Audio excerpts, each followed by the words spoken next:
मेरा एक सियासी किस्म का सवाल है। अच्छा माशाल्लाह, आप तो यही समझा करते थे आज तक गैर सियासी शख्सियत है।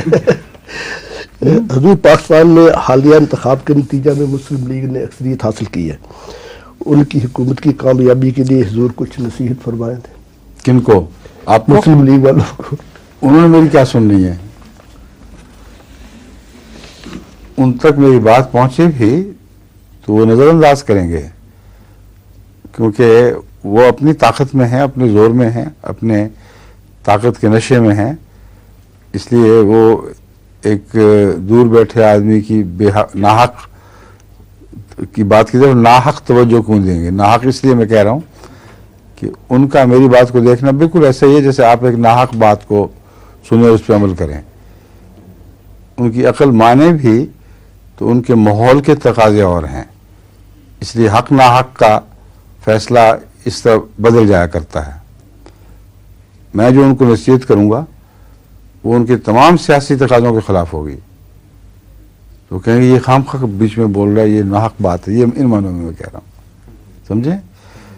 तो वो कैसे मान जाएंगे जो उनके मफाद के, उनको जो अपना मफाद दिखाई दे रहा है उसके ख़िलाफ़ है। जो कौम का मफाद है उसके मुताबिक होगी, और कौम के मफाद को पूछता कौन है? ये तो झगड़ा पाकिस्तान का। दूसरा ये कि ये जो इंतखाबात हुए हैं इनके मुतालिक आज ही बेनज़ीर साहिबा का बयान आया है कि इसमें अक्सरियत फरिश्तों ने वोट डाले हैं। लेकिन मुसीबत ये है कि फरिश्ते न डालते तो शयातीन डालते, और उनका फरिश्ते कहना भी दरअसल शयातीन कहना ही मुराद है। शयातीन इसलिए नहीं कहा उन्होंने कि गुस्सा ना आ जाए। तो जिस मुल्क में शयातीन वोट डालते हों वहाँ नसीहत कहाँ चलेगी? अगर ये अमर वाक़या है और नताइज हैरत अंगेज़ ज़रूर हैं, बेहद तअज्जुब अंगेज़ हैं, क्योंकि बहुत से ऐसे नाम मिट गए जो हमेशा से आया करते थे और जो इनकी राह में दिक्कत पैदा कर सकते थे।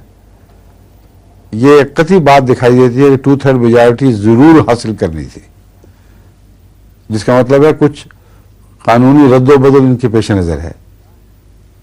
वो क्या है अल्लाह बेहतर जानता है, मगर इन हालात में तबसरे का तो कोई महल ही नहीं, क्योंकि इसका मतलब पीछे कोई हाथ है, पीछे कोई दिमाग है जो इस काम को कर रहा है।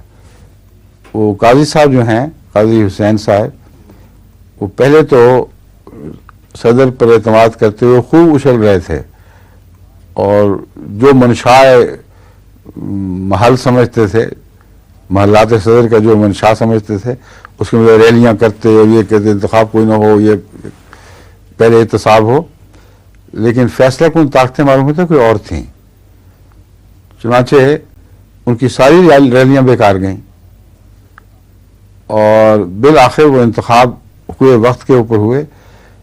एक मकसद मुमकिन है उस जिद्दोजहद का ऐसा हो जो हासिल हो गया हो, वो ये है कि अगर ऐसा शख्स जिसके मुतालिक सारा ज़माना जानता हो कि उसके सदर साहब से बहुत गहरे ताल्लुकात हैं, जिनके मुतालिक अखबारों में ये हों या ना हों, अखबारों में ये खबरें छपती रही हों कि उनकी आपस की बातें भी रिकॉर्ड हुई हैं, सदर के वादे भी हैं उनसे, उन्होंने ये भी सदर से कहा प्राइवेट निजी गुफ्तगू में कि मरवाना देना हमें, सवाल ही नहीं, मैं नहीं छोड़ूंगा, तुम फिक्र न करो।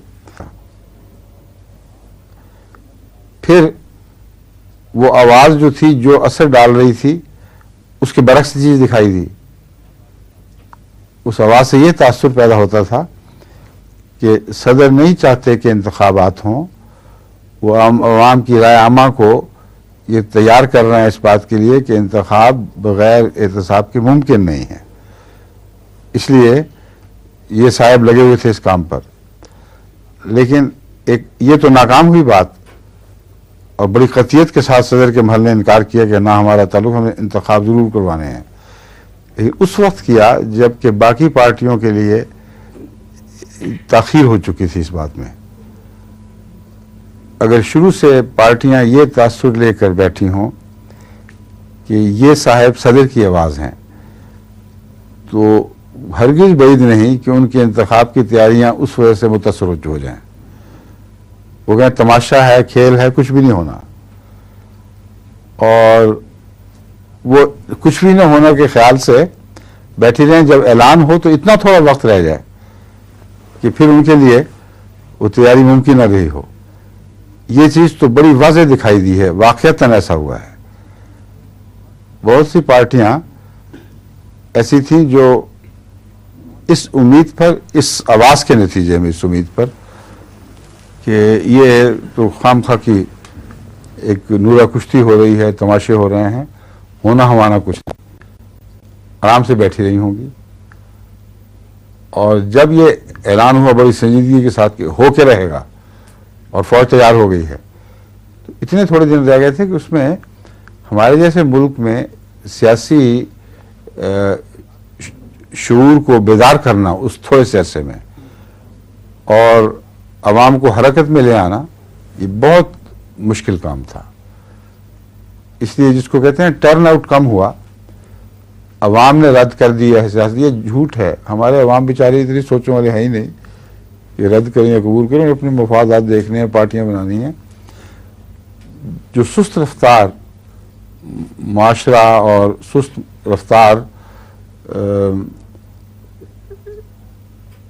कौम, इन मानों में कि वो अब ज़माने से कुछ पीछे रह गई है, ऐसी कौम जिसकी पक्की सड़कों पर तेज रफ्तार कारें भी चलती हैं और गड्ढे भी चलते हैं, और घोड़ा गाड़ियां यानी टांगे तो हैं ही, गधा गाड़ियां भी लंबे लंबे बांस डाले हुए रात को भी बड़ा रोशनी की चलती हैं। ऐसी सड़क पर चलना, जिन्होंने कार चलाई हो, मैं चलाता रहूँगा, मुझे पता है कि कितना मुश्किल काम है और कितना पहले हमें हॉर्न बजाना पड़ता था या रोशनियों की वॉर जलाकर उनको बताना पड़ता था कि अब आ रहे हैं, हट जाओ हट जाओ हट जाओ। वायु दूर से भी नजर आ रहे हैं, उनको आवाज शायद पहुंचती भी ना हो तो लोग हॉर्न बजाना शुरू कर देते हैं। उनके हटते हटते वक्त लगता है। एक गधा गाड़ी ने अपने पहलू बदलना है और फिर एक बैल ने अपना रास्ता बदलना है, आसान काम नहीं। तो ये चीज़ें अगर से जानवरों से ताल्लुक़ रखती हैं, मगर कौम के मिजाज से भी ताल्लुक़ रखती हैं। कौम सुस्त रो है, उसको आदत नहीं तेज रद्द अमल दिखाए।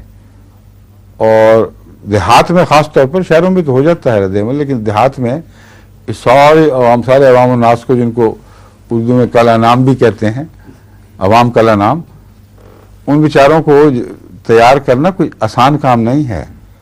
उसके लिए मुहिम चलानी पड़ती है, आंधियां लानी पड़ती हैं, एक हंगामा बर्पा होता है, साइक्लोन्स चलते हैं, तब जाकर वो अवाम उठ खड़े होते हैं और बाहर निकलते हैं। मेरे ख्याल में उसकी कमी है। इस पहलू से अगर ये बात दुरुस्त है तो या इत्तफाकन हुआ है कि उनकी बात नहीं मानी अवाम ने और लोगों ने, यानी हुकूमत ने, ये उनको कहा ही नहीं था, अपनी तरफ से लगे हुए थे, या गहरा मकसद ये था कि सियासी शऊर को बेदार होने का मौका न दिया जाए और इस अरसे में जो कुछ हमने करवाना करवा लें। अगर ये बात दुरुस्त है तो फिर राय पूछने का मतलब ही कोई नहीं। मुझे क्या पता कि उनकी सोचें क्या हैं जिन्होंने करवाया सब कुछ। वो सदर से बाला हस्तियां हैं। अब वही काजी साहब बड़ी चालाकी के साथ आज एक बात कर गए हैं। चालाकी तो उनकी दाखिल है बड़ी सख्त। उन्होंने कहा है कि ये जो अब पहले कह रहे थे 20% से ज़्यादा हो गई नहीं, और अपने नाम क्रेडिट लेने के लिए ये ऐलान कर रहे थे, ऐ अवाम नास 80% घरों में बैठे रहो, 20% जाओ। तो ऐसा हमखाना ऐलान है। अवामों को क्या पता कि कितनी फीसद पूरी होगी। मैं जाऊंगा तो 80% बिगड़ेगी या ठीक होगी। इस फीसद के हिसाब से तो अवाम नास अंदाजा लगा सकते ही नहीं। अगर हुक्म भी मान लिया काजी साहब का तो इस पर अमल मुमकिन ही नहीं। जब बाद में हुकूमत की तरफ से शुरू में ऐलान हुए कि वोट करीबन 20% पड़े हैं, उस वक्त बात की समझ आई कि काजी साहब का वास्ता किसी फैसला कुन दिमाग से जरूर था। इल्हाम से तो सवाल ही नहीं पैदा होता कि वो मुशर्रफ किए गए हों कभी, जो मुनकिर हैं इस बात के कि अब ज़माने में अल्लाह ताला किसी से कलाम कर सकता है। तो इनका इल्हाम कसर सदारत से उतरता होगा या किसी और साहिब अमर की तरफ से उतरता होगा जो दुनिया का साहिब अमर है। तो उस वक्त जब शुरू के ऐलान हुए उस वक्त मुझे बात समझ आई, ये काजी साहब जो फीसद की बात कर रहे हैं बज़ाहिर बड़ी अहमकाना बात है। एक खुले बंदों बार बार ऐलान फरमा रहे हैं, काजी हुक्म दे रहे हैं कि देखो आमतुन्नास 80% घर बैठे रहें, 20% चले जाएं। वो अहमकाना से ज्यादा वो शातिराना था, उसमें चाल चली जा रही थी। वो ये चाल थी कि ये मेरा ये हो जाएगा, नाम हो जाएगा कि इतना सही है दादा, और मेरा ये असर पड़ जाएगा, कौम तो मेरे साथ बैठी हुई सारी। इस 20% वोट वाले जो मुंतखब लोग हैं, इनकी क्या हैसियत है जब मेरे हुक्म पर 80% घर बैठे रहे तो 80% मेरे साथ है। तो इस लिहाज से वो इन आमतुन्नास इनके आमतुन्नास बन जाते हैं। लेकिन उस दौरान उनको महसूस हुआ कि बात हाथ से निकल रही है, 20% रखते हुए हमारी मर्जी के आदमी सारे आएंगे नहीं। चुनांचे वहां जो जादूगरी के वोट निकले उसकी तरफ इशारा किए बेनज़ीर ने कि वो फरिश्तों ने वोट डाले हैं। एक चट्टा साहब का बयान था कि एक मैं जानता हूं एक जगह कुल वोट 600 थे और पर्चियों में से 1000 निकले। तो ये जो तमाशे होते हैं ये बहुत गहरी बात है, और इन्होंने आज वो बात अपनी चालाकी से यूं बयान की है कि ये जो इतने फीसद इनको वोट मिले और इतने फीसद हो गए हैं, ये करामत है। और समझे करामत क्या समझे हैं भाई? वो करामत वाले में फरिश्ता ही है ना? नहीं नहीं नहीं नहीं, हमारे जो आर्मी के चीफ स्टाफ हैं, जो कमांडर इन चीफ हैं, उनका नाम जहांगीर करामत है,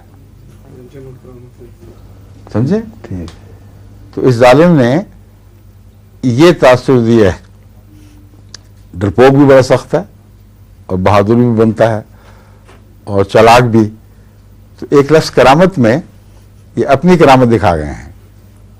ये कहना चाहते हैं कि बेवकूफ़ों, पीछे फौज है और कमांडर इन चीफ साहब के हुक्म से सब कुछ हुआ है। जुर्रत से इल्ज़ाम नहीं लगा सकते।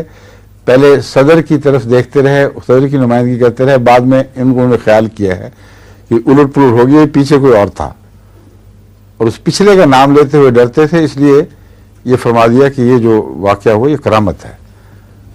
समझ गए आप? तो जहाँ करामतें हो रही हैं मैं क्या कहूँ, मैं आपको क्या बता सकता हूँ कि क्या होगा। ये जानता हूँ कि एक करामत हकीकी भी है जो ऊपर से उतरती है, उसके सामने सारी करामतें दुनिया की बर्बाद हो जाया करती हैं, कोई हैसियत नहीं रखती। तो अल्लाह बेहतर जानते हैं, हम दुआएं करते हैं, सब दुआएं करें कि खुदा अब अपनी करामत दिखाए। ठीक है?